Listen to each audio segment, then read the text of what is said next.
Au début des travaux du Conseil de gouvernement, Aziz Arnouch a affirmé que l'exécutif est pleinement engagé pour la mise en œuvre des hautes orientations royales avec fermeté et responsabilité. Je vous propose d'écouter.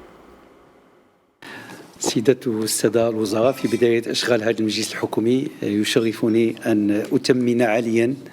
وأستحضر بكل. Le gouvernement est pleinement engagé pour la mise en œuvre avec le plus haut niveau de fermeté et de responsabilité des hautes orientations contenues dans les discours adressés par Sa Majesté le Roi à la Nation à l'occasion du 23e anniversaire de la Fête du Trône et du 69e anniversaire de la Révolution du Roi et du Peuple. أجل تفعيل التوجيهات الملكية السامية الواردة في الخطابين بكل حزم ومسؤولية. وأهيب بكم سيدة والسادة الوزراء إلى التعبئة والتجند.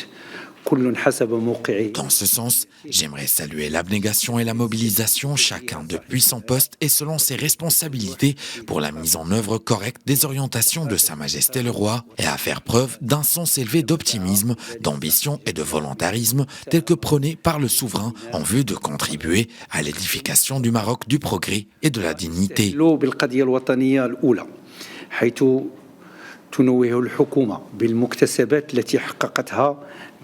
En ce qui concerne la première cause nationale, l'exécutif se félicite des acquis engagés par le Maroc sous le leadership éclairé de Sa Majesté le Roi, lesquels ont conforté la position juste et légitime du royaume concernant la marocanité du Sahara, de même qu'il salue les positions fermes du souverain à l'égard des différents partenaires au service de l'intégrité territoriale du royaume.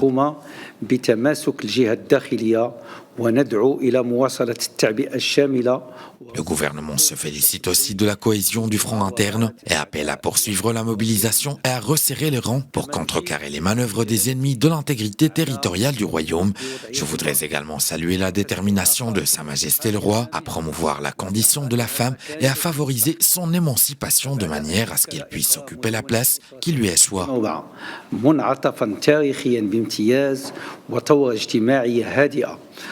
La promulgation de la Moudawana en 2004 a certes marqué un tournant historique et une révolution sociale tout en douceur qui a été plébiscitée par toutes les composantes de la société. Toutefois, la mise en œuvre de certaines de ces dispositions a révélé un certain nombre de lacunes, d'où l'impératif de se consacrer au perfectionnement de ce texte dans le droit fil de l'attention portée à la famille en général et à la situation de la femme et de l'enfance tout particulièrement, et dans le respect du cadre référentiel défini par Amir al-Mu'minin qui tire ses fondements des finalités de la charia et de l'ijtihad modéré.